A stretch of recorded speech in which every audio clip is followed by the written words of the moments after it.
There we go. Okay, welcome everybody to Southwest Contemporary Off the Page. My name is Lauren Trasp and I'm the editor and publisher of Southwest Contemporary. If you are new to us somehow and found your way here, we're a contemporary arts publication based in the Southwest. I am based in Santa Fe, New Mexico. We're sort of a dispersed team, so we've got people tuning in from all over the place tonight.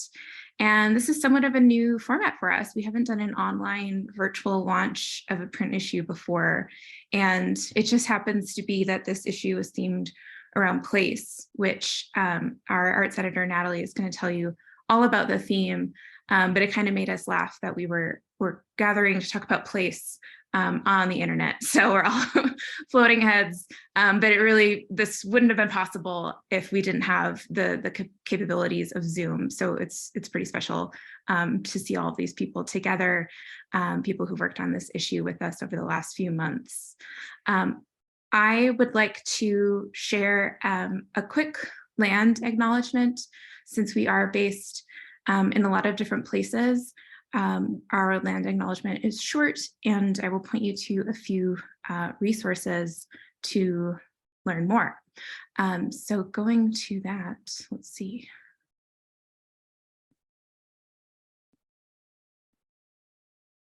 Southwest Contemporary acknowledges with gratitude that it is headquartered on the unceded lands known as Oge-Poge, meaning White Shell Water Place, the original Tewa name for Santa Fe, New Mexico.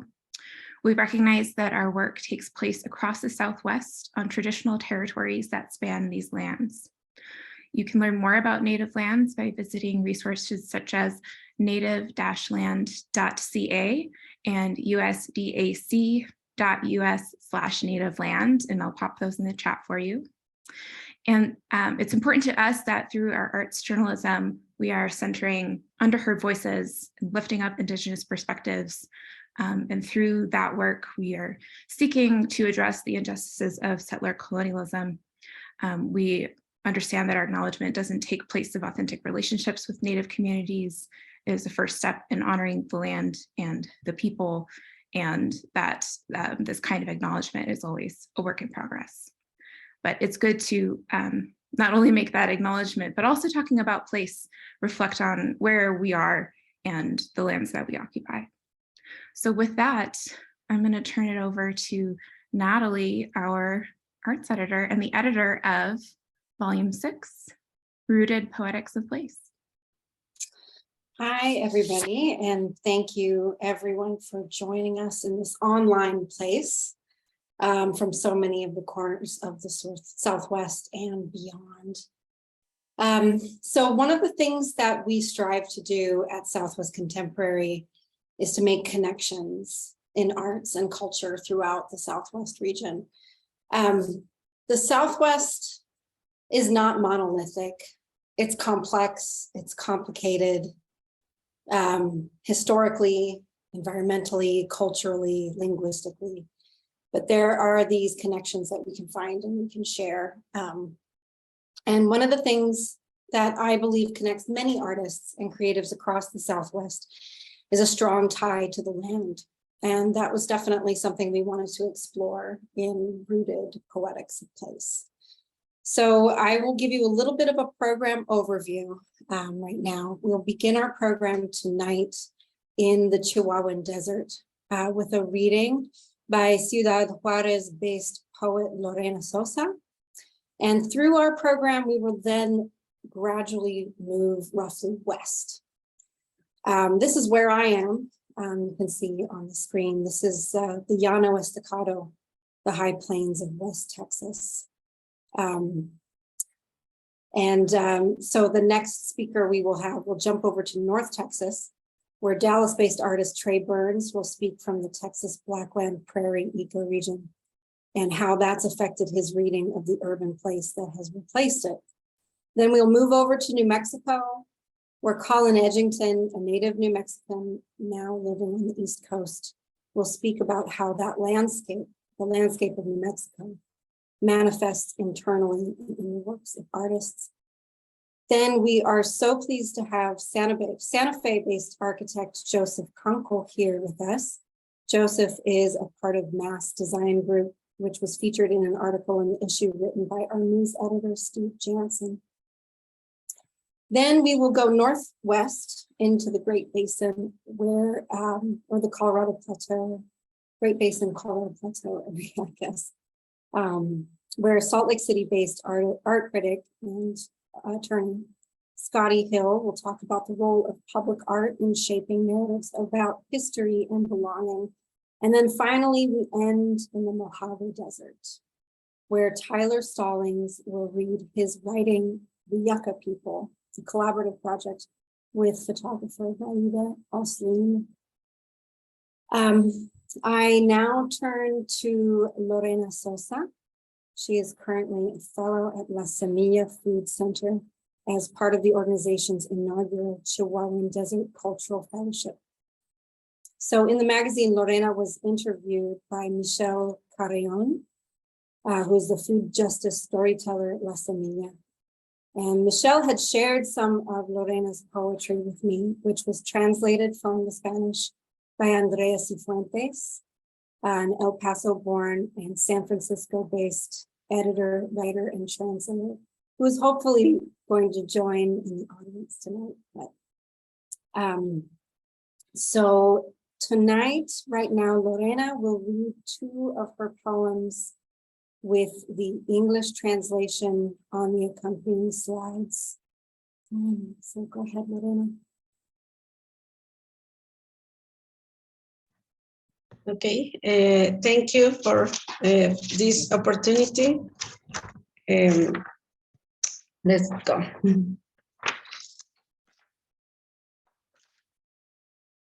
Anatomía de un cactus. Cactáceas, espejo a mi origen.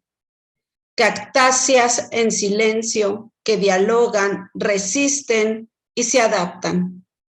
Cactáceas yo. La vida que reconozco, que me habla y acompaña. Plantas desérticas, el hilo de mi geografía, de mi lengua y de mi piel, de las voces del pasado y el presente también. La ecología de mi psicología, la biología de mi anatomía, mi voz una espina, mis ojos coronas al sol, su cuello mis sueños, su piel mi piel, su flor mi rabia, su raíz mi lengua, la palabra sin secarse, el endemismo que ha migrado.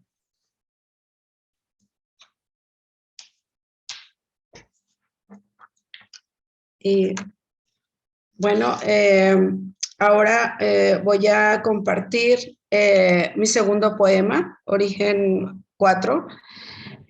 Parte de mi trabajo es explorar las diferentes teorías sobre el origen de las personas o las culturas. Y bueno, aquí de uno de los teorías surgió este poema. No sé si puedes traducir, Juan Pablo, lo que dije, por favor. This is my poem Origin, and this is about one of the theories on which I base some of my poems. And this is the poem. Go ahead. Ok. Origen 4. Buscar desde el silencio. Astropitus ornatum. La edad del universo es de 13.800 millones de años. Yo tengo 34 años. La flor de un cactus dura 7 días. Somos la brevedad o la forma en que el universo extiende su tiempo. Incluso el universo se rompe y hubo un tiempo donde las estrellas chocaron, dejaron su luz en la profundidad de la tierra, que siguió con su fragmentación y geometría. Un cactus estrella florece, evocando los colores de la primera colisión. su dolor y la hora cero en que el universo se desprendió y nos hizo nómadas.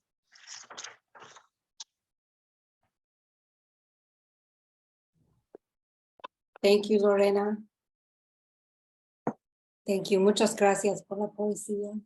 Hermosa. And thank you, Juan Pablo, for interpreting. So I wanted to ask you, Lorena, you are in Ciudad Juárez, and can you tell us a little bit, how does place, in this case, the Chihuahuan Desert, inform your cultural practice? I'm going to speak a few words about that.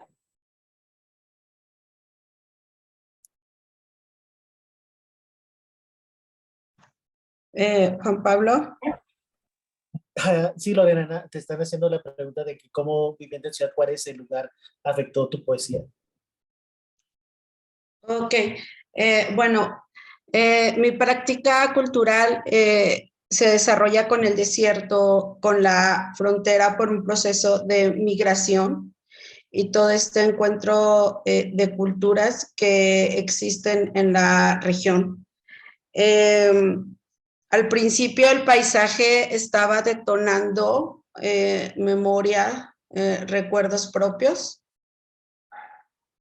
No sé si quieras traducir, por favor, Juan Pablo. Okay, my cultural practice is related to the desert because I was born on this landscape, and I believe that I wasn't conscious about it until I became a migrant. The landscape is part of the desert. Nonetheless, I am in a different city that is a border. So my childhood remembrances started to come. Obviamente, mi idioma y el reto lingüístico fue parte de detonar cuestionamientos sobre mi identidad y sobre cómo me asimilaba en los diferentes contextos en los que me desarrollo. So my original mother tongue also was part of the challenge of the environment and context in which I developed my poetry. Y entonces esto hizo que, aunque en un inicio se tratara sobre lo que las plantas despertaban sobre mi memoria, esto evolucionó a buscar y explorar sobre la carga de memoria de una comunidad en una planta, por ejemplo. This originated at what originally was the memory about plants, and my personal memories were transformed into the community memories and what they represent to the community. Entonces quise ir más allá de la cuadratura científica de una planta, por ejemplo, ¿no? Más allá de su nombre o del contenido científico, y explorar pues las diferentes cargas culturales que tienen las plantas aún en la misma región. So I wanted to explore something that goes beyond the scientific terms about the plants and to explore what it means to the people for each region, allowing them to heal and to be better for each region, depending on the perspective of the plants. Y eso me ha permitido poder, por ejemplo,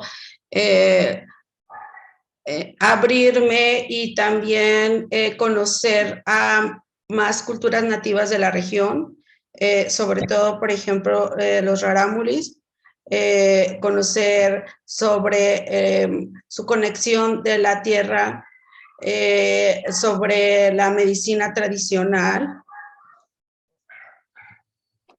And that allowed me to open up and know more about the people of the region, the Raramuri people and to know more about plants for medicine and traditional doctors, medicine people. Y obviamente todas estas diferencias también, o dentro de estas diferencias también hubo encuentros o similitudes, y por eso también dentro de mi trabajo poético me gusta mezclar diferentes elementos y que puedan mostrar todas las texturas del desierto. And with this, I found some differences and also allow me to encounter some points of connection that also allow me to be able to understand better how we connect with the people, not just with the plants. Así que, bueno, aunque pues ya ha evolucionado mi trabajo de una memoria personal a una memoria colectiva, y esto ha sido pues muy interesante conocerlo y explorarlo y poderlo plasmar, digamos, hacer mi propio herbario poético y poder darme la oportunidad de conocer más allá de lo que yo misma estoy viviendo. And then this allowed me to evolve from my personal memory to a collective memory and create this poetic herbarium. And this also allows to other people also connect and find the new origins and find now where they belong. Y pues finalmente, como en este caso, las plantas me están trayendo a este panel tan variado y con personas que nunca pensé que podría conocer o con las que podría estar reunidas, aunque fuera de una manera virtual. And likewise, the plants allow me to be in this planet full of diversity, people that I would not naturally imagine to meet, and now that I'm very proud to be connected with you. Así que eso sería todo. Gracias. Thank you, Lorena. It was really great to have your voice here today with us. And thank you, Juan Pablo, for interpreting. So I guess we can move into, I have a little overview of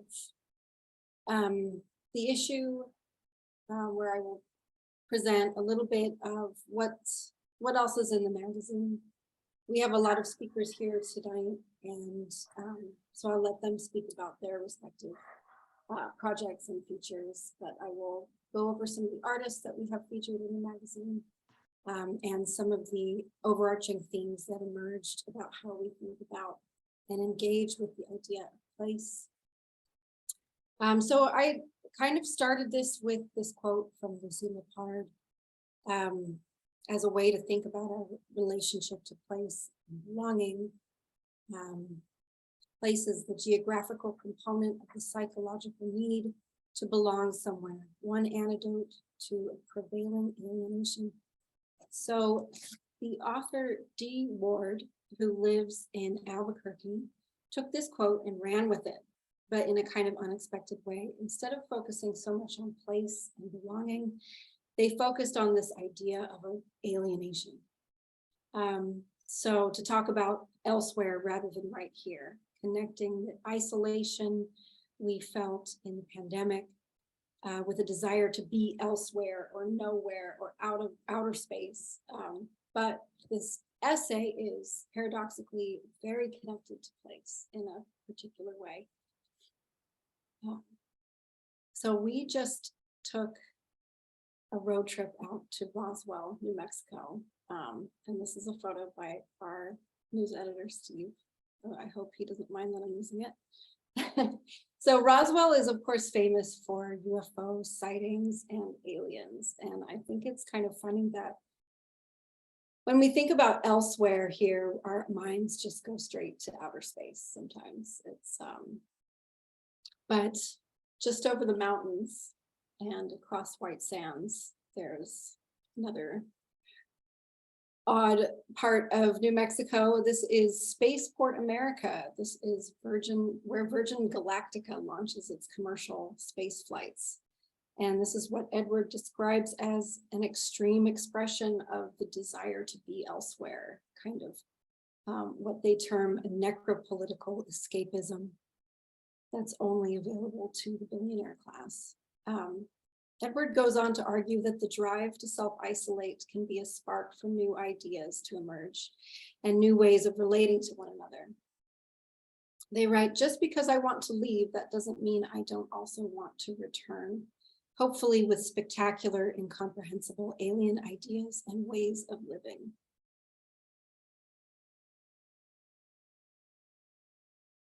So this you might recognize from our cover. This is Twee and Sand by Tucson-based artist An Thuy Nguyen. And this is a performance in which the artist drags a bag full of sand across the iconic white sands as a metaphor for her processing her experience as an immigrant. And I think that Nguyen's work is an important reminder about how the experience of place is multifaceted and depends on the identity of the person and their perspectives.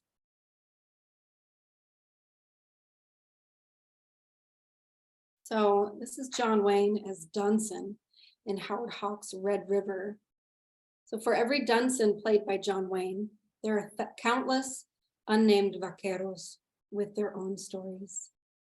And in the issue, author P. Antonio Marquez, you can go to the next one, is a New Mexico-based filmmaker, and he contributed a short story that appears right next to Edward's, in which he gives a story to one of the extras on the cattle drive that's featured in this 1948 film.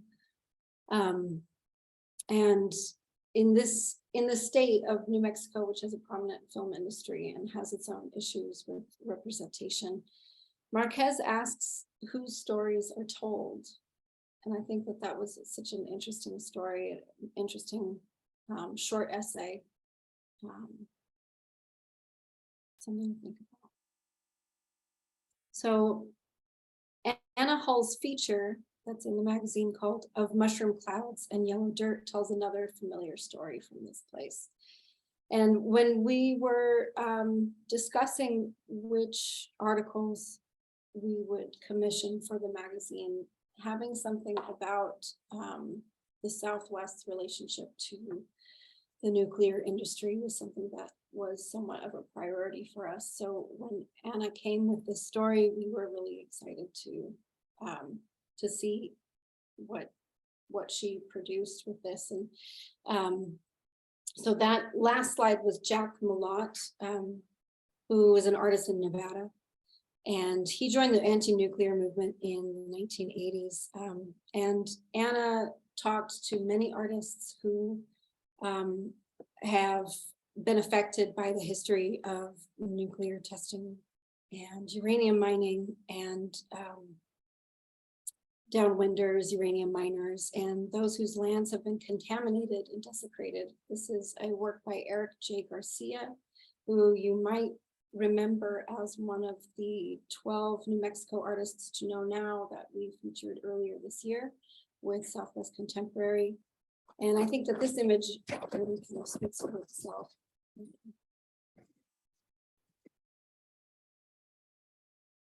So the next one, this work and some of the other works in Anna's story appeared in a recent exhibition at Museum of Contemporary Native Art called Exposure, Native Art and Political Ecology.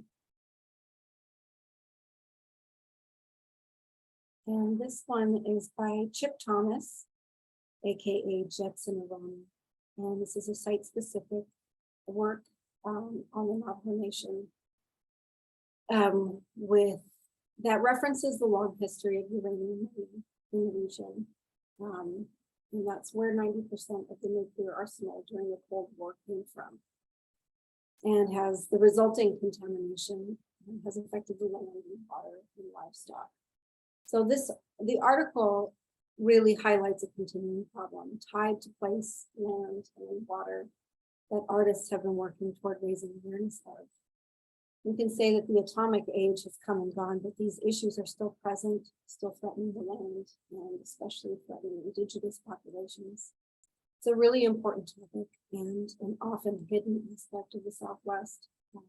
And I did a lot of work reporting on this article and spoke to a lot of artists. So I really encourage you to read that feature in the magazine.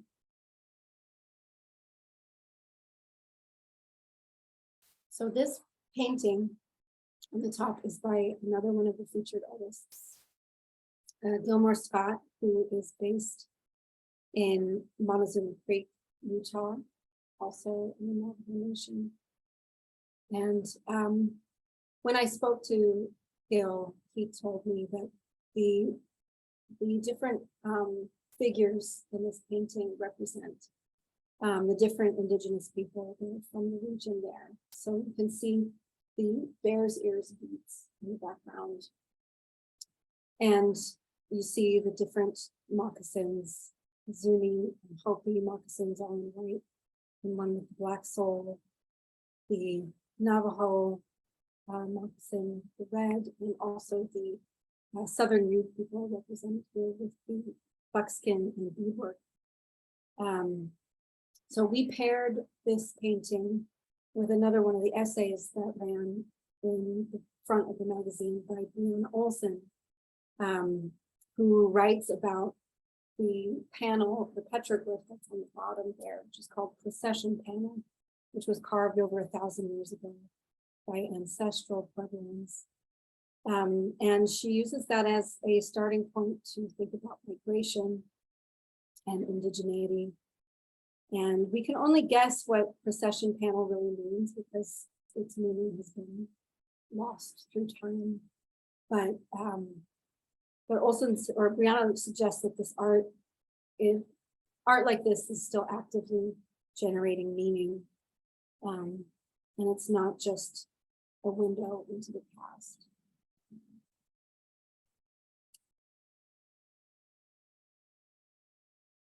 So I wanted to talk just a little bit. I'm not going to go through everything else that's in the magazine, but I did want to talk about some of the artists that we have featured. This is some more work by Gilmore Scott. And these are very contemporary renderings of a monument that holds meaning and significance over innumerable generations. This landscape appears over and over in his work in a very stylistic and dazzling way. It really speaks to place and culture. This is Rafael Begay, who is also living on the Navajo Nation in Window Rock, Arizona. And he's a photographer who works from an indigenous point of view or vernacular response to everyday things around him, landscapes, people, community.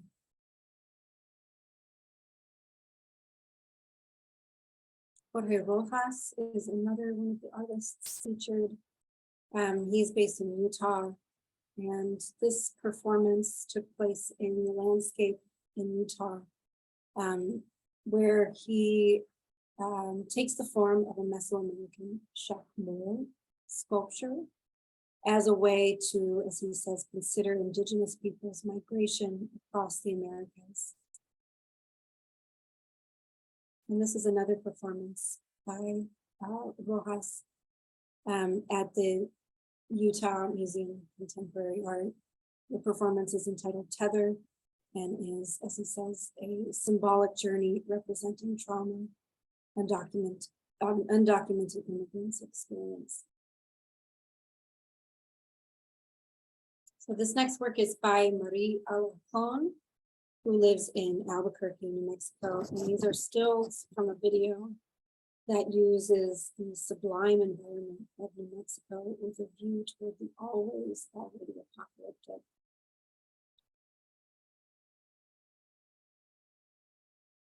Luna Galassini is also from New Mexico. She is the work that she submitted for the magazine is a sound work. And this sound work field samples uses, I don't know if it's gonna, does anybody hear it?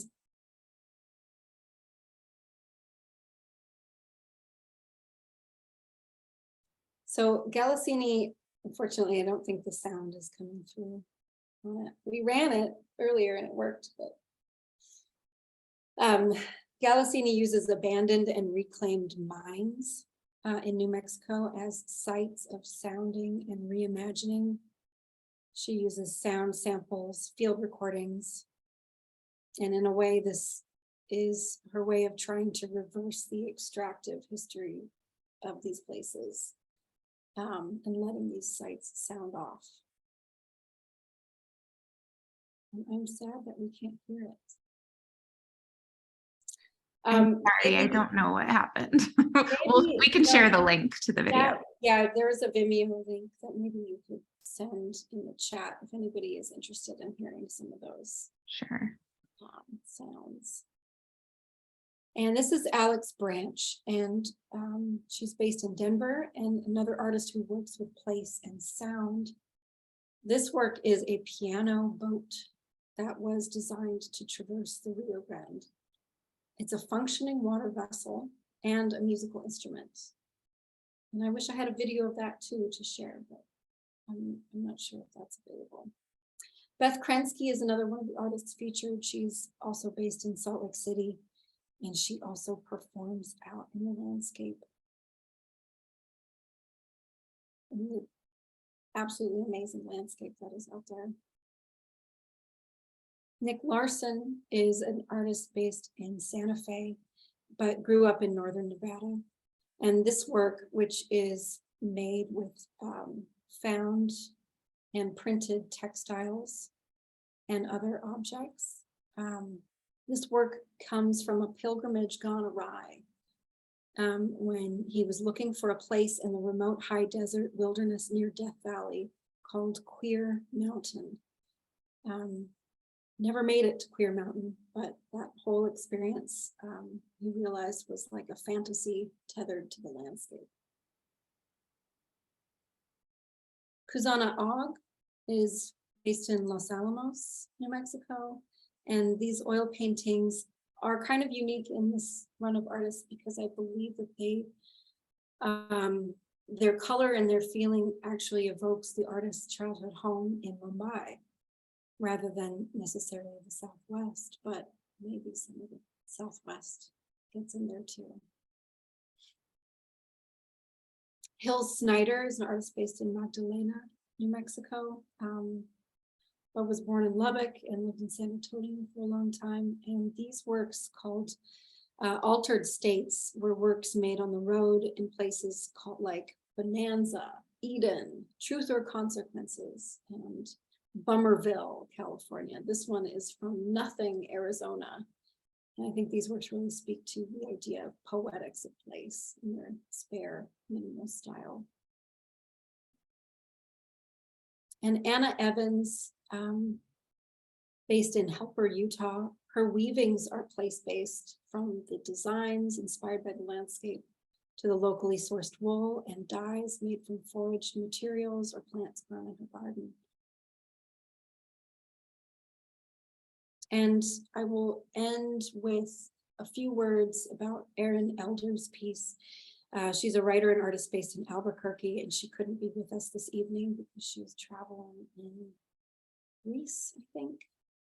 And she's also, in a way, like Anna Evans and also even Lorena, looking to plants as ciphers of place. In this case, Elder looks at the riparian cottonwoods that are endangered by dropping water levels. So she looks to the adaptations of these cottonwoods by the way that they can breathe through their skin when they're flooded with water, or in drought conditions where they sacrifice branches when they can no longer support them. And Elder looks at these as ways to mourn, perhaps, or also to become resilient and to survive the changes we encounter in a place, most specifically towards climate change. So she says here, will I tell the young people there was a famous river here once? Once upon a time here grew a mighty forest. How long will it take the bosque to become something else? And how will I adapt to the changes? So on the subject of change, I will now turn to Trey Burns, who's an artist, writer, curator, and co-founder of Sweet Pass Sculpture Park in Dallas, Texas. Who wrote, "What waterfall?" What waterfall? Finding landscape in the Metroplex. Yeah, I like that emphasis. Thank you so much. I'm so happy to be here in the company of all these wonderful writers and artists. And I wanted to thank you, Natalie, for being an incredible editor and I'd say collaborator with my essay. And also wanted to thank Allison Cleon and Finn Jubek and Daryl Meador, who have been my sort of go-tos for all things Dallas, the gossip, the history, and the marginalia. So this text, What Waterfall, is really a distillation of a lot of ideas that I've been exploring since moving to Dallas in 2018. So the piece in Southwest Contemporary is going to do a better job of explaining those ideas, but the short version is that Dallas is weird. And it is weird in so many ways simultaneously that it's hard to put a finger on. And case in point is this billboard of a fake waterfall, which features in the essay and is sometimes referred to locally as the I-35 waterfall. And it's become a local landmark since being built by the Pearl Beer Company back in the 1950s. And this waterfall has come to be, for me, a central figure in my understanding of Dallas as a place. And part of that understanding of Dallas is that it often doesn't feel like a place. And that has a lot to do with the emptiness of the natural landscape. It's a vast, flat horizon. And this waterfall in that place operates as a wayfinder and becomes sort of a surrogate nature. Slide. So this map, which vaguely looks like Italy, is actually the ecoregion that Dallas is located in. And it's called the Texas Blackland Prairie. And it is the most endangered large ecosystem in North America. Less than 1% of it remains. And historically, the land here was mostly tall grass prairie and was often described as an endless open ocean in the journals of settlers. And after the violent removal of indigenous people, the rich soil of this eons old prairie was used for agriculture and really successfully until it was, and this is a quote, cottoned out. And it was eventually just used for development. And that sprawl has now become the dominant species. And like I said, less than a fraction of a percent of this ancient prairie remains. So when I decided to start looking for something that no longer exists, it became a sort of Don Quixote moment for me. I dug deep into the research and I visited several of the remnant prairies in the region, but also started paying attention to the ways in which this virtually extinct prairie is used as a motif in a design landscape. And this is the echo nature that I refer to in the text. Slide. So my partner and I, Tamara Johnson, used this idea to build a pilot education and exhibition program with our nonprofit. And we called it Sweet Pass Sculpture School. And we invited artists into this lost prairie and prompted them to make a site-responsive exhibition, which opened earlier this year. But the first step in this journey was to generate this reader on the history of Dallas and its relationship to the Blackland Prairie. So next slide. At 290 pages, it's probably more than you want to know. And at some point it reads as a deposition, but it served as our guide as we invited 6 artists from around the country on this journey with us. Slide. So here we are exploring the native Texas park at the George W. Bush Presidential Library in June of 2021. Now, this 20-acre complex cost nearly $40 million to build and requires an additional $500,000 a year to maintain. So W's park takes the cultivated native plants of the Texas Blackland Prairie and places them behind a highway wall at the edge of Southern Methodist University's main campus in something that feels a bit like a video game map. Slide. The sight lines of which feature the back of the library, everybody's favorite war criminal turned figure painters presidential library, but also strip malls and a lacrosse field. And next slide, the imposing Merrill Lynch building pictured here. So it's kind of a strange place. But I have to admit, as I do in the text, that the garden is actually tastefully done and it's very beautiful. And if you have the right kind of blinders on, you start to love this place. Slide. So one of the main things I was drawn to with Southwest Contemporary's call was this idea of the poetics of place. So this really gave vocabulary to what I was getting at in my practice and what I've been trying to find. And this part of the slideshow consists of some video footage that I've gathered and exhibited as part of my continued exploration of the landscape in Dallas. What has come after the prairie. And this work with a documentarian's focus is really one continued meditation on the entanglements of nature with the built world in North Texas, the vina cava systems of infrastructure that vine through our local lives, dreams, and aspirations. So part of the realization for me in this exploration is that Dallas's lack of nature makes it kind of a test kitchen for the realities of a post-climate change world. I mean, DFW tries so hard to fill this empty prairie with something. So this essay and the peripheral work looks at ways in which we are inventing and supporting new natures, and perhaps grappling with the emergent realities of an inevitable collapse. So that is sort of the main thrust of my presentation. I didn't know if, Natalie, we were going to have some sort of exchange at this point, or? Yeah, absolutely. Thank you, Trey. I was very pleased to get your pitch on this because I was actually going to try to interview you for the magazine for this this theme, but then this was like the way that you wrote this essay was really really a pleasure to work with and so insightful. And I kind of just wanted to know, because you moved to the Dallas area in 2018, what was it like for you to establish your sense of place there?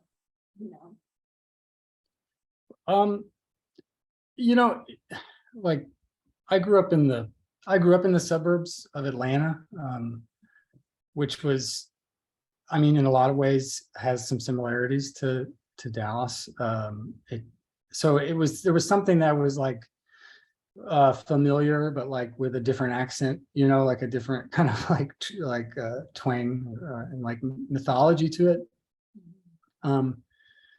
But it's an extremely disorienting place to move to and kind of unlock. And I talk about that a lot in the essay, is like, it's really only activated by traveling by car and sort of like becoming proactive, reaching out into it, because I think so much of the experience of a place like Dallas is sort of your domestic existence, like inside of your domicile, and then like those other places that you have to go, like to gym, tan, laundry, or whatever you want to say with that stuff.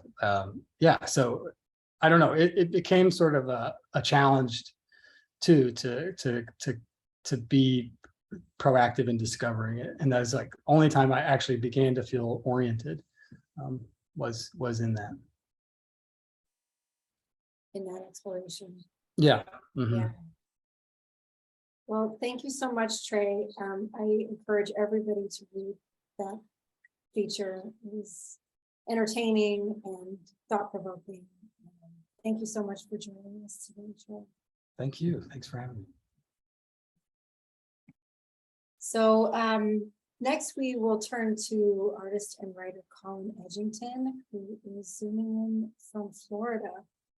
And he will talk a little bit about his essay, The Internal Place, in which he discusses the works of Esteban Cabeza de Vaca, Patrick Nagatani, Lucy Raven, and Richard Tuttle. Thank you, Natalie, and Lauren, too, for everything that you did to help get this essay together, especially with some of the artists that I decided to write about. So this essay has actually been kind of a long dream of mine. I've written for a number of publications, but I always wanted to publish an essay about where I was from in the place where I was from. So I had wanted to do this for quite a while. And then this call seemed like the perfect time for me to give it a shot. And so the idea for this essay really came from two places. It came from, first and foremost, a homesickness. So I'd spent time in the Midwest, and then a long time in the Northeast in the New York region. Now I'm in Tampa. And so there's a thing about New Mexico that has never really left me, and that I think about it and carry it with me. So that homesickness was one, and this idea of the internal place came about in a recorrido that I had been writing with my friend Jose, who is Ecuadorian, this sort of trans border back and forth. And from there, we had been talking about one's place in the land. And so it was born out of this sort of call from what is home. And as Natalie shared at the beginning, Lucy Lepard was one of the two writers that I went to when I started writing this essay. And I wanted to read a couple things. One from Lucy, where she speaks about this idea of memory. She says, "Yet our personal relationships to history and place form us. As individuals and groups, and in reciprocal ways, we form them. Land, history, and culture meet in a multi-centered society that values place, but cannot be limited to one view. Space defines landscape, where space combined with memory defines place." So this multi-centered society that does not or cannot be limited to one view, I think is important for the artists that I chose. And this comes from her book, The Lure of the Local. But another I turned to was the theorist Willem Flusser, who had fled Nazi Germany in the 30s and lived most of his time in South America, specifically in Buenos Aires. So he was a stateless person in many ways, but he ended up writing a bulk of his theory in Portuguese and Spanish and German and English. So in an essay he wrote called "Taking Up Residence in Homelessness," he talks about his various cultural experiences, and he writes, "In short, I'm homeless because there are so many homelands that make their home in me." And later he writes, "Secret threads tie the person with a home to people and the things of home. They reach beyond the consciousness of our adult life into regions that are at once childish, infantile, and perhaps even fetal and trans individual, into the poorly or barely articulated and unarticulated memory." So this idea of something being rooted deep within a person, and particularly place being deeply rooted in a person through memory, but also through sensory experience. In other ways, I thought was sort of prescient in this idea of place.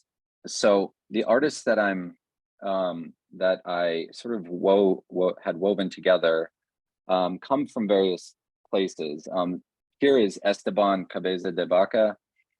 He's a contemporary artist, originally from San Isidro, California, but has Mexican and indigenous heritage.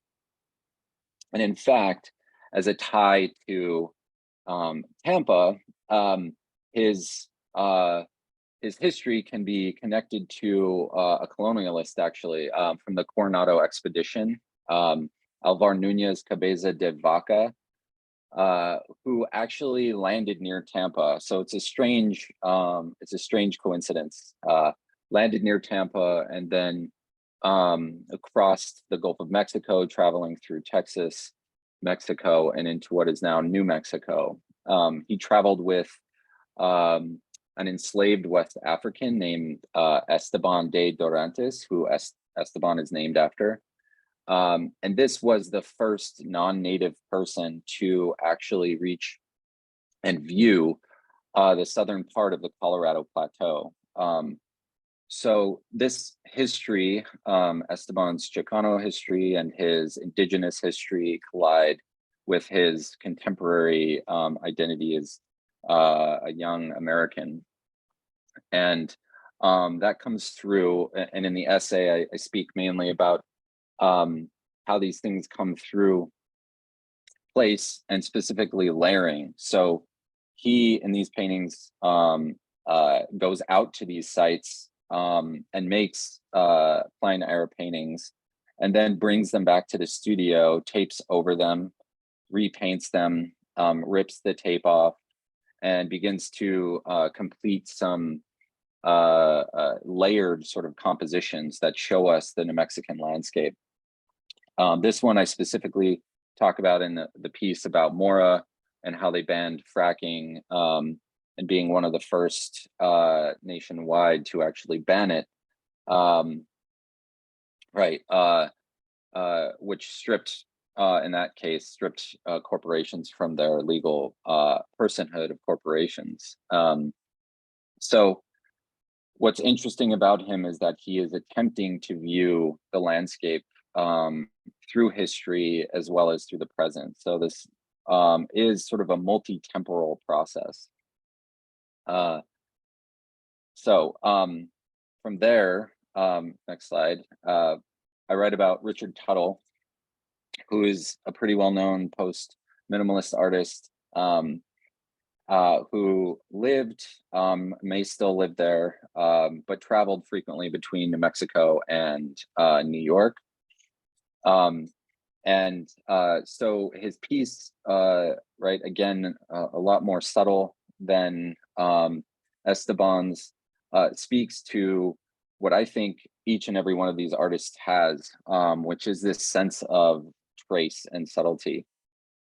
So how we view the land, how we construct it, how it in turn affects us deeply is then rooted out through place. And again, the poetics of place, that word poetics, right, comes from poesis, the Greek word meaning to make, or the things that we make, or the process of making. So I feel like to understand place, we need to know, right, or express that through a form of making. Next slide, please. And so with these two painters, I paired a photographer who many of you probably know, Patrick Nagatani. He was somebody that I studied with in New Mexico. For a long time, I worked with him. But his work across many bodies of work was always playful, tongue-in-cheek, but always layered with meaning. And so this work, right, the B-36 Mark 17 H-bomb tells a story through this photographic layering of the accidental dropping of an H-bomb outside of Albuquerque, which left this 25-foot crater but did not detonate because it didn't have the nuclear trigger in it. So in tying all of this together, these artists speaking about the phenomenological elements of place, to the militarized landscape, to its embedded histories. So I particularly chose this image because of that crater, this idea that things fit within the landscape that are there. I grew up on the east side of Albuquerque, lived on the west side, and also around the university, but spent a bulk of my life traveling around the state. This idea of the subtlety, the ancient nature of history, as well as the contemporary, all of these things, the militarized landscape collide and are consistently there. And so I wanted to bring that about right through the essay itself. Can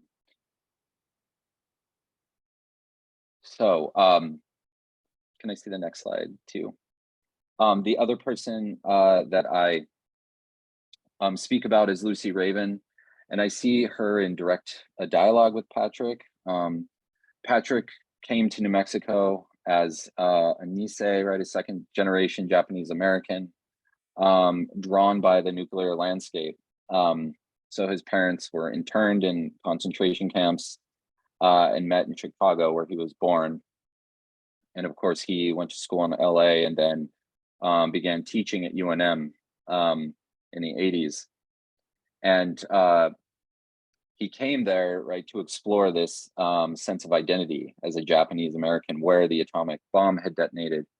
And on the other hand, Lucy Raven, who's native of Arizona, she, her work explores through film, through this idea of cinema, the legacy, right, the legacy of film, but mostly what is invisible, what is hidden. And so these video works display, they're called a demolition of a wall, and they are places where people can detonate explosives from private companies. Some of them, one of them was taken outside Los Alamos, but there are these sort of straight photographic images, and what they record are the shock waves that occur after impact. So this explosive idea, right, this idea of an explosion leaving a mark in the land. Here we see that in Nagatani's photograph as a crater, here is this sort of line that traverses through. And so here, as Natalie mentioned at the beginning, right, that reddened landscape that Nagatani was very much familiar with, here he is tying his, in a humorous way. He used to liken this image to people bringing little Buddhas to the big Buddha. This is a Nike Hercules missile monument in outside of White Sands Missile Range. So if you've been there, you've probably seen some of these monolithic sites. And so this is one of his layered meanings, or layered images that speak to the militarized landscape. And then the last slide with Lucy Raven. This is her second album from the demolition of the wall. Again, it covers explosions in the landscape. This is actually recording the shockwave like the other one, but where it's different is that it colors the image, this sort of orange-red tone. Each one of these videos too is paired with music by D'Antoni Parks, who's a pretty well-known musician and performer. That sort of gives it this ominous view. These are part of her Western videos as well. But again, all of these speak to a broader theme, which is the visibility and invisibility of landscape, and how that sort of in turn embeds itself in a person. So thank you. Thank you, Colin. That was Yes. Great to hear some of the ways that the artists made these works, because some of them are very well known. And I mean, I've seen these videos by Lucy Raven before, but maybe never quite thoughts hard about like how they were achieved. And also to learn about the way that Esteban creates those in the studio. It's very interesting to learn about. I guess I just kind of wanted to follow up a little bit about just what your personal experience is like as a displaced New Mexican, and when are you coming back? You should come back. Well, when I can, yeah. I have family there, so I visit quite often. But yeah, I burn pinon and cedar. I still do these things on a regular basis just to smell. You know, I order red and green chili. I cook the food, but it's still nothing like the place, right? And so that longing, it gets more intense. You know, every year that I'm not there, it gets more and more intense. But in the future, right, it will certainly happen in the future. So, you know, I never thought leaving New Mexico, you know, I left for grad school. I never thought it would have that kind of impact. But in each and every place that I went to, that my home, you know, became more and more significant for me. I was raised by a single father, and he worked a lot. So we were in daycare and stuff. And so a lot of times, you know, my brother and I would just explore. We were out and about in the world. So we were experiencing like the landscape, you know, beyond out, you know, by the volcanoes, for example, or north of New Mexico, meeting people, etc. So getting to know beyond that sort of gridded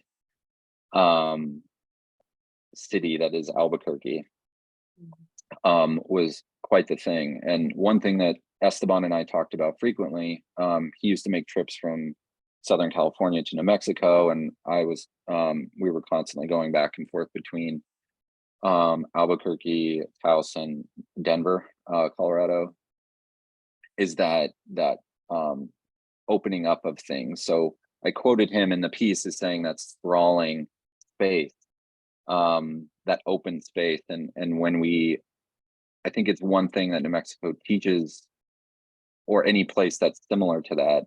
I'm thinking of my friend Jose, who lives in Quito, Ecuador, that these open, vast spaces teach people to see perceptually and listen closely to subtleties and invisibilities.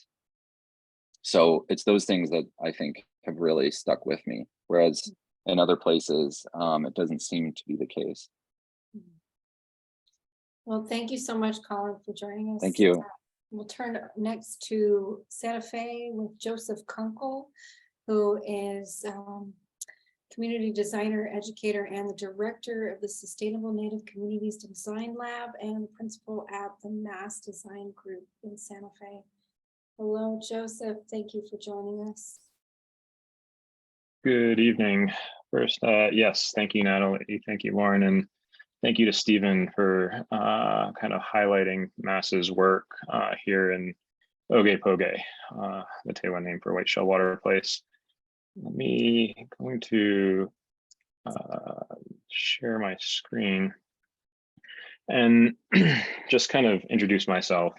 I'm Joseph Kunkel. I'm a citizen of the Northern Cheyenne Nation, now calling Oge-Poge home, here calling in from Santa Fe, where I lead and direct the Sustainable Native Communities Design Lab. And just a kind of really quick broad overview of Mass Design Group, which stands for a model of architecture serving society. We're a team of just under 300 architects, engineers, planners, designers, furniture makers, industrial designers, filmmakers that really work with partners that are looking to impact their built environment. We often kind of try and understand ways in which we can understand the built environment, right? We firmly believe that architecture is never neutral. It either heals or hurts. And most of our partners, the built environment has hurt our communities, specifically with the portfolio that I'm leading out of Santa Fe. The kind of work in Indian country, when we look at affordable housing, healthcare, access to healthcare, education, the environments in which these programs are offered in are often not elevating the community, culture, or places in which we're building in. And so our mission is really to research, build, and advocate for an architecture that promotes justice and human dignity. And we do that in different ways, right?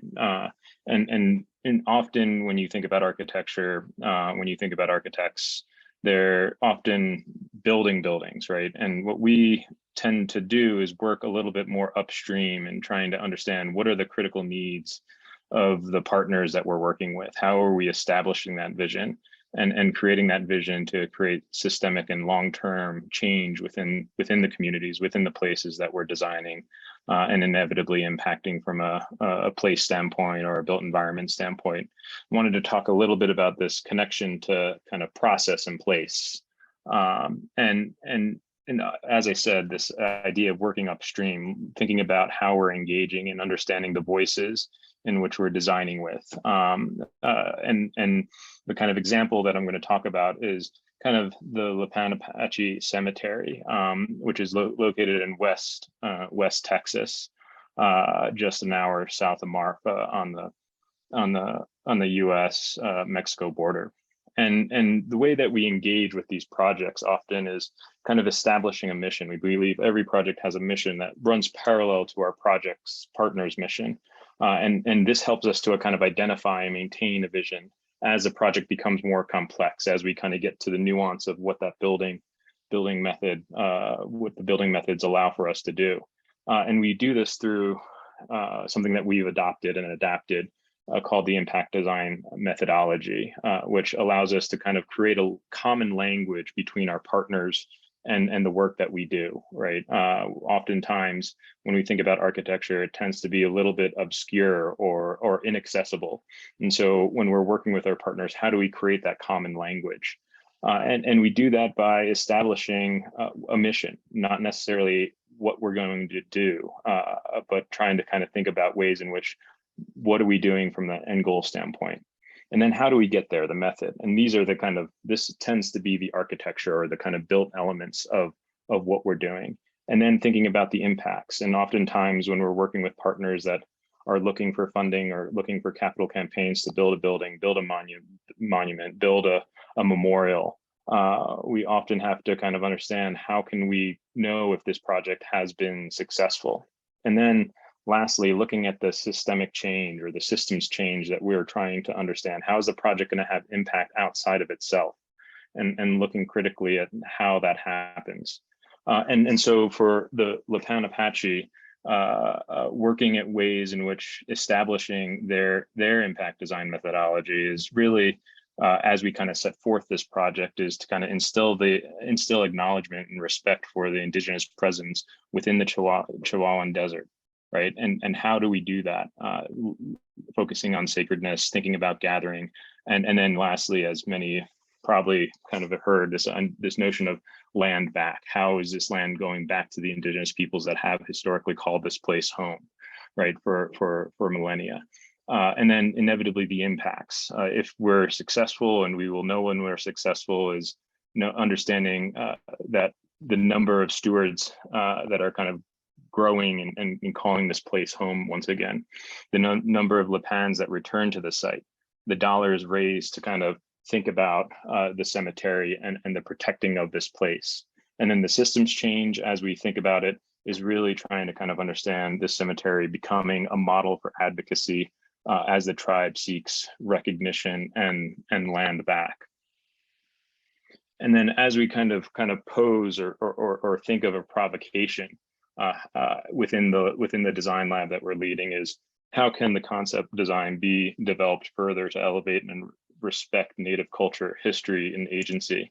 And we're doing that through one, and we'll show some of the designs, and then I'll cut quickly to a short video that we produced for the Lipan as they move into construction. But this number one is like, protect and delineate the site, right? So this is a historic burial grounds that have been desecrated for the past 100 years, hundreds of years by non-natives. And so how are we really trying to protect it and acknowledge that these are burial grounds, right? Establish a threshold. Where do you enter? Where do you exit? How do you kind of gain access to the site, and who has access to the site?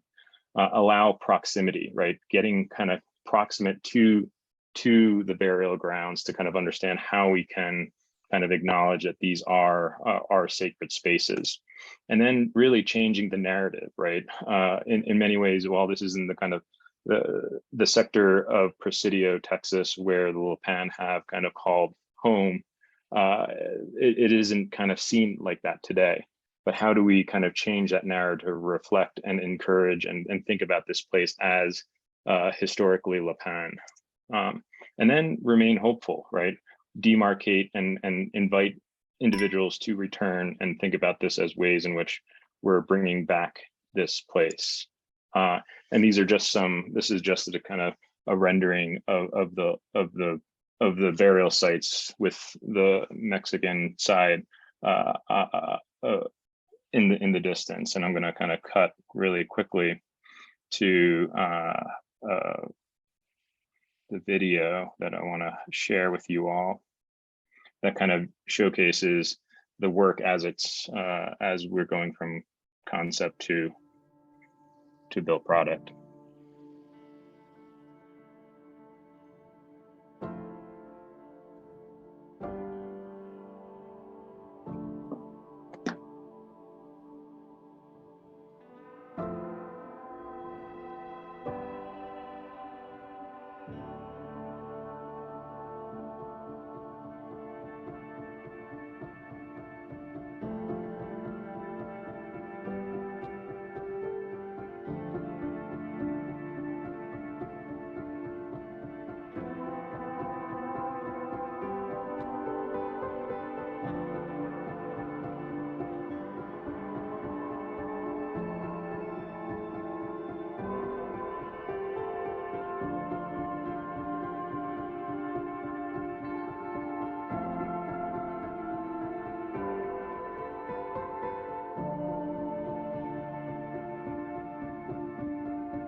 So, thank you. Thank you so much, Joseph. That is really super interesting. I'd like to ask you a little bit about this model that you're putting forward as a way to really change architecture. I mean, we've seen how, even in Trey's talk about how this built environment has been built in ways that has been detrimental in a lot of ways.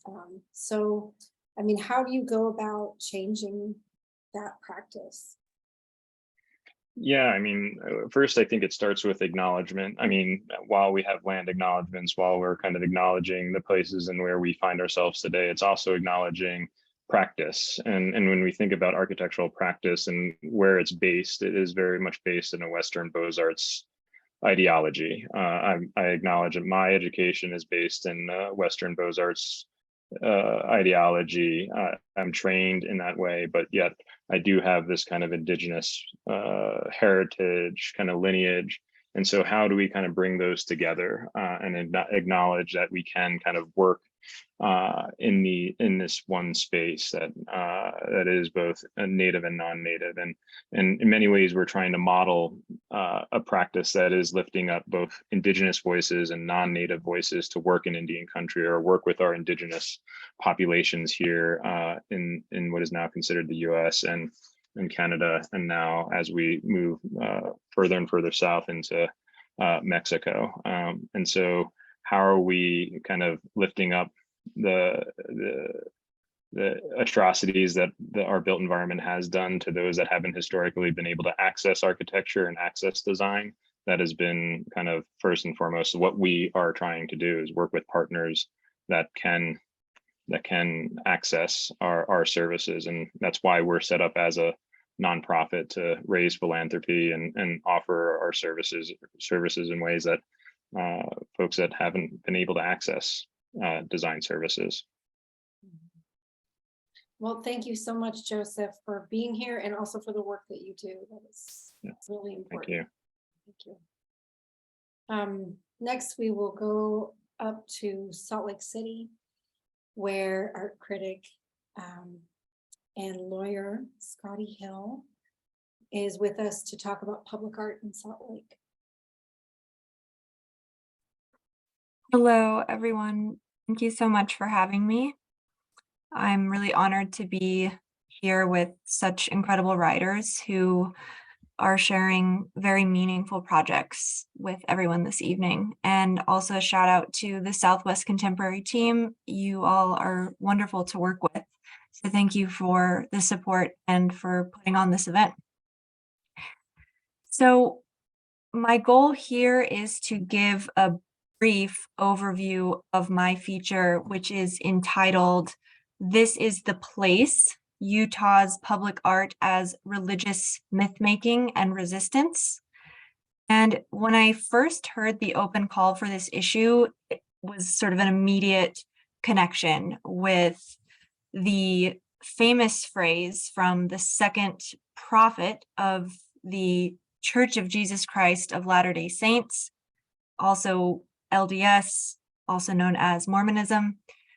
His very famous uttering of, upon entering the Salt Lake Valley, that this is the place.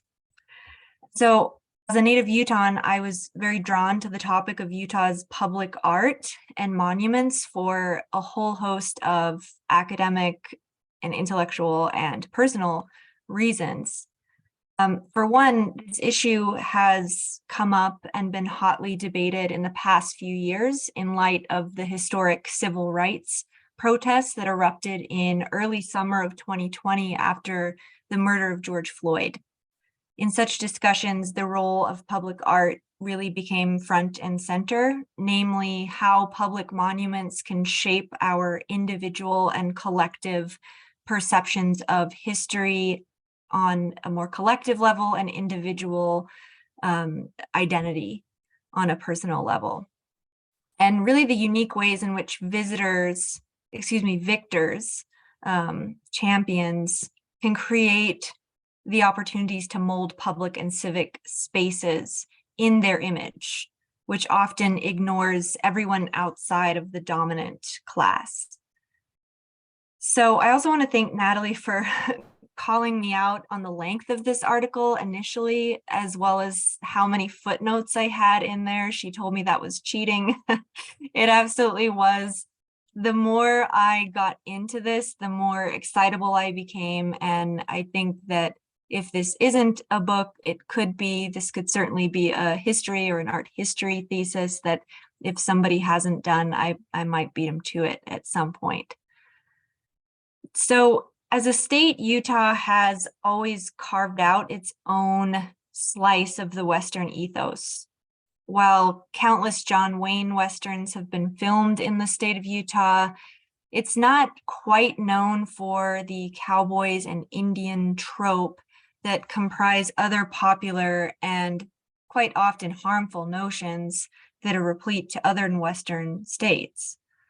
Instead, Utah is almost synonymous with Mormonism, or the LDS Church as its members prefer to be called, and a particular brand of American entrepreneurial individualism. This manifests for me personally because as a kid, my father's retort to any complaint that I had was to buck up and remind me of the adversity and sacrifice of my pioneer ancestors who came across the plains in order for me to have a warm blanket at night. They lost toes, they lost family members, and I had no room absolutely to complain about anything I may have been experiencing, which has been instilled in me as even a non-member of the LDS faith. But this, of course, presents a highly idealized mythology that ignores Indigenous genocide intentionally and displacement, as well as create this sort of birthright ideology that has also accelerated some of the catastrophic environmental harm in this region. That's a whole other feature topic. As the Zion of the Mormon pioneers, public art and architecture, which we're looking at here in this slide with the LDS Temple, which is quite literally the heart of the city of Salt Lake, through which all streets radiate outward from, as well as public art and monuments in the state of Utah, tell a story of an arid desert as a reprieve from the religious persecution that plagued LDS or Mormon pioneers preceding their epic migration. So my feature explores the ways in which grand architecture here with the temple set the stage for Utah's early battle between theocracy, with this pristine structure here, and then on the next slide with secularism. And one of my favorite anecdotes that I couldn't help but bake into this feature is that the LDS Temple was created as, of course, the icon of Mormonism, and shortly thereafter, or even at the end of the construction of the LDS Temple, the city and county building here that we're looking at was built by the Freemasons as a rebuff to the Zion beacon of the LDS Temple. So it was quite literally at the time, not just today, a battle between church and state. And I think a lot of individuals in Salt Lake City, which is a very liberal city, often think that their plight is more recent, but really it's baked into the identity of the creation of Salt Lake City from its very outset. So if we go to the next slide, please. I spend a considerable amount of time talking in this feature about monuments like the Brigham Young Monument here, which is very iconically placed, although not necessarily site specific, it's iconically placed at one side of the LDS Temple at this really busy intersection in our grid system streets in downtown Salt Lake City. And I conduct somewhat of a formal analysis on this work to describe the ways in which Brigham Young is literally put on a pedestal from other figures, which you can't quite see in this rendering, but other figures that are at the base of this sculpture. If you go to the next slide, we have what's called the Sugar House, which is a neighborhood in Salt Lake City, the Sugar House Pioneer Monument, that just like the Brigham Young Monument that we just looked at, showcases the narratives of triumph over adversity in both the religious pilgrimage of the Mormon people, while each showcasing indigenous figures. And I found this to be a particularly interesting thing because both of these monuments recognize indigenous identity as a sort of precursor to, rather than concurrent with, pioneer prosperity. So if you go to the next slide, it's important to set the stage of what public art and monuments and grand architecture looks like in Salt Lake City. But one of the more interesting things that really is a contrast to this that I wanted to highlight is the counterexamples. While LDS monuments dominate the capital city, in recent years, public art has also been a vehicle for expressing identities outside of this singularly white and religious mainstream, making room for feminist artworks such as this one. This is Jan Hayworth and a series of collaborators who did a Utah women's mural that commemorated the centennial of women's suffrage. This is in a very prominent location downtown and is sort of a sister mural to her more famous work, SLC Pepper. That's an homage to the Beatles' Sgt. Pepper's album cover, for which Jan Hayworth actually was one of the co-designers of the Beatles album cover and then came to Salt Lake and is one of our own now.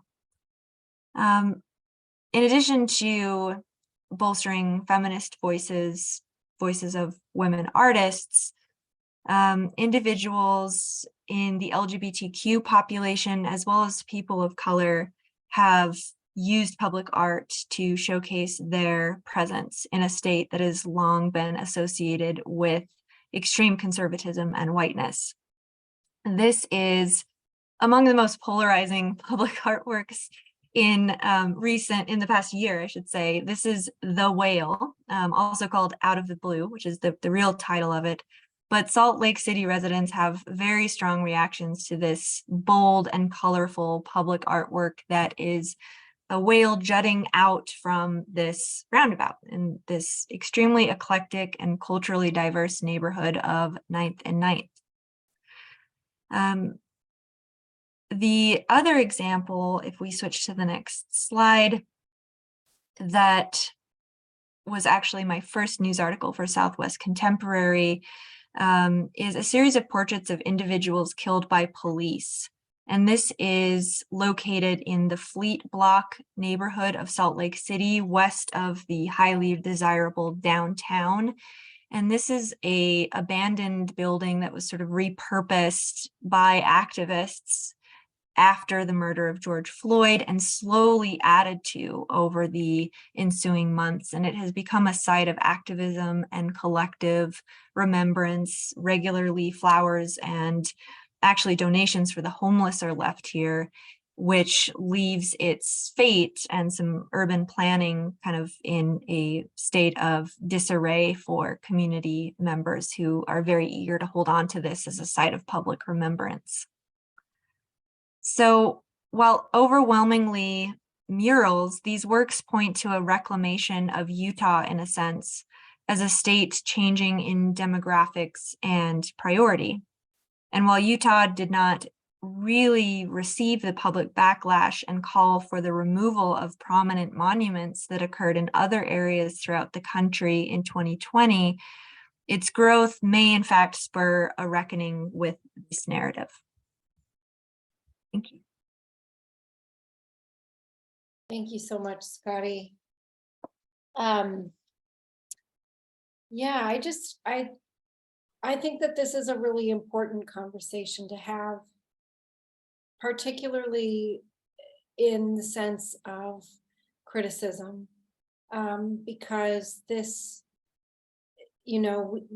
one of Southwest Contemporary's missions is to bring critical voices to art throughout the region. And in a lot of ways, art criticism is lacking in a lot of the cities comprising the Southwest. But I wanted to ask you what you feel is the role of criticism when it comes to public art, because there is, there are different ways, different avenues that public art is put up in an urban space or a public space. And so what role does the critic have in starting a dialogue about the kind of art that is put up in public space? That's a really good question. I mean, it's been fascinating to see the controversy over the whale sculpture that we looked at a little bit ago, because, the conversation seems to be, people don't get it or understand why a whale would be in a landlocked state, which is a really literalist interpretation of art needing to be about something or mean something or be logical and always self-referential to be meaningful. And the point that I've made is that, art can be about conversation. If one person doesn't like it and another person really likes it, that doesn't necessarily breed a controversy. It breeds a conversation. And so, I would hope we could get to a point at which, we have enough public art to choose from, and one really big, bold thing doesn't, alienate some and bolster the others. But I think when you live in a relatively conservative environment where art is seen as superfluous, you cling to any public showing of art that brings a community together. And I think the critic's role is to say, hey, this is good, this spurs conversation, do I absolutely love the whale? Probably not, but should we strive for a place in which dialogue is championed? That's sort of the realm that we want to be in. Yeah, that rings very true. Being in a place where any art, you're happy to have some art. Right. But yes, deepening those conversations is something that we hope that we can all participate in. And thank you, Scotti. So our final presenter for the evening will be Tyler Stallings, who is, I think, joining us from California. He will conclude the program with a reading of his piece, which was made in collaboration with photographer Naida Osline, and it's entitled The Yucca People. Thank you, Natalie. I'm glad to be here. And as you mentioned, it was a collaboration. I think you're going to have images of Naida's Yucca People rotating as I read. So I'll go ahead and start. The Yucca People of the Southwest. My cabin sits atop a hill in the Mojave Desert. Several miles up from the main road, it stands alone, within the caldera of an extinct volcano, resting on layers of sediment accumulated over millions of years. Humans are scarce. Coyotes, jackrabbits, rattlesnakes, scorpions, Joshua trees, ancient creosote bushes, and yuccas are the dominant species. The golden hour, with its soft reddish light and long shadows, is my chosen time of day for morning walks. The rising sun casts rays of light at a low angle, backlighting the desert's residents with a radiance. In this light, I see Yucca People come alive. When the shadows shift from long to short, as the sun rises, they are on the move, their shapes transforming into elders, alien beings, ghosts, shamans, kings, queens, warriors, victims, seekers, sentinels, and migrants of the Southwest. For 40 million years, they have silently populated these arid lands, sometimes germinating, other times cloning. Some clonal rings are nearly 2,000 years old. Deserts knitted through California, Nevada, Arizona, New Mexico, and northern Mexico are their domains. Paiute, Mojave, and Chihuahuan people split apart the yucca leaves for many uses at one time. They would weave the fibers into cordage, crafting sandals so that they could walk among the yuccas, perhaps as companions. Me, I wear canvas cleated shoes made in a factory halfway around the world to walk alongside the yuccas. Whether real or lore, such creatures walk among us as reminders that we are active custodians rather than bystanders on the land. Such bipedal fantasies could also be an externalization of our monstrous temperaments towards other souls outside of our human ones. One such contemporary manifestation, Yucca Man, traverses the Mojave Desert as a guardian reminder, sharing a kinship with brother Sasquatch in the thick Northwest forest. Sightings of Yucca Man have been reported in Joshua Tree National Park and around the Marine Corps Air Ground Combat Center at 29 Palms, not too far from the park. They are fitting locations for encounters with Yucca Man, bringing attention to land use that treats the desert as a blank slate to be written upon by human people. With their human scale, the Yucca People's trunks arching slightly forward, the drama of two seemingly fighting or playing, the yuccas appear like chronicles in the landscape to be interpreted. Their tales may bear witness to the exploits of recent human people who want to fortify their built environments with the extraction of silver, gold, and copper out of the depths of the land, the controlling of rivers, the crisscrossing of deserts with motorized mobility, and most recently, the harnessing of wind and sun by colossal windmills and expansive solar farms throughout this ancient volcanic crater and dry lake beds.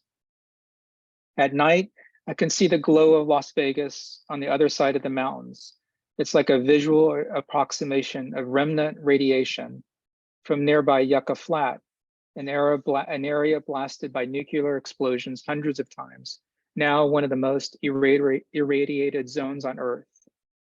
Does a shared name with Yucca Flat hint at the effects of the blast on the Yucca people? Like gladiators, yuccas have evolved to protect themselves. Their bayonet-like leaves spiral around, crowns denoting their royal nature, tentacles reaching forward, touching one another tenderly with just their points. When the leaves wither to dry brittleness, they appear like tattered clothes hanging from the trunk, or a strange feathered armored creature mimicking the chitinous scales and keratinous feathers of desert creatures who are prey. I lose my bearings quickly when I walk off trail. The cabin on the hill, a desert watchtower in the distance, is my only point of orientations. It's during this moment when I drink in the rising sun with the yuccas. As the golden hour wanes, the sun rising higher, the shadows becoming shorter, the temperature shifting quickly from icebox chill to oven-like heat, I feel the yucca's open invitation for me to surrender to their stretch of time. Together, we will experience the rhythms of moisture and evaporation, of mountains rising and eroding, civilizations appearing and disappearing, of the cyclic vying between ancestral and latter-day practices for living and dying. And then suddenly, I have the urge to create a ritual, one that will unite us further. So I clasp the dagger leaf of a favorite one, then with a quick prick of its needle point, I release a drop of blood onto the living desert. Thank you. Thank you so much, Tyron. It's wonderful to end with this piece. And I wanted to ask briefly about how this project came about and what it was like to collaborate on it with Naida. Yeah, this project came about when Naida and I were doing an artist residency together at Mystery Ranch Art and Science Residency, which is in Southern Nevada, just outside of Searchlight, Nevada. And part of our inspiration is that we're also working on a film together on this, the quote, last renegade Indian from that last, the early 20th century named Kehoe. And that's kind of part of Southern Nevada lore. And as we've been there interviewing people, we've been ensconced within this environment that Mystery Ranch, this cabin that I sort of described, is located in this forest of Joshua trees and yuccas and many other plants. And it's operated by Kim Garrison, Leland Means, and Stephen Radosevich. And part of our inspiration is that they've been key components behind pushing forward with other people in the area and 10 tribal groups to make a new national monument, Nevada's fourth national monument, that'll be called Aviquame, which is the Mojave name for Spirit Mountain. And that's the place of origin for 10 different tribes in that area that'll encompass about 400,000 acres. And so, you know, I think us being there and listening to Kim, talking to the people, interviewing people, you know, has really made us thought a lot about, especially this idea going back to a little bit what Scotti was talking about, the nature of what a monument is in terms of in the built environment versus the quote natural environment.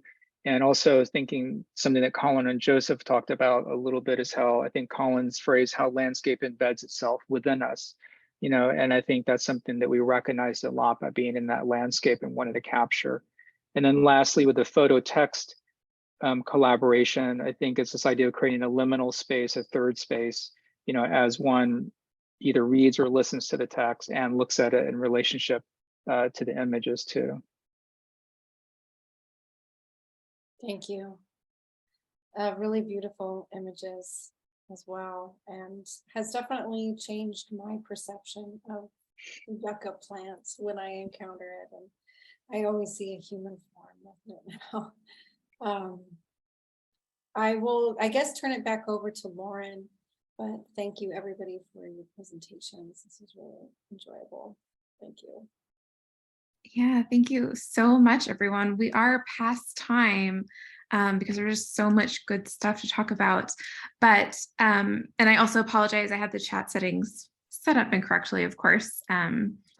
I knew there'd be a tech issue in there somewhere, but they are turned on now. So if there's anyone who wants to ask any quick questions before we wrap up, Paula had a comment in the chat. Thanks to everyone for a thoughtful and comprehensive view of place, especially loved the back and forth between the intimate, real, and transcendence. Thank you, Paula, for being here and for that comment.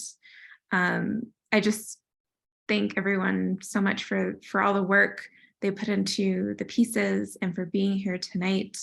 If you haven't seen a copy of the magazine, of course, all of these articles are available on our website, and we'll send a follow-up email with links to things that were mentioned tonight, as well as the articles. You can engage with them directly to learn more. This was really just a taste of the work that's in the issue. And if you want a print copy, the print copy is a beautiful publication. You can order one in our store, or you can become a member of Southwest Contemporary to support our publishing and future events like this. You can go to our website to become a member, and I'll share a link for that as well in a follow-up email. A couple more comments. Thank you all. Lots of issues to think about. Thank you to all the presenters. I'm both inspired and terrified. Yeah, that's about right. Unless there's any presenters have any questions they want to exchange? No. All right. Well, unless there's anything else, thank you all so much for being here. Like I mentioned, we'll share a follow-up email with links and this recording if you want to return to it, and stay tuned for future events off the page.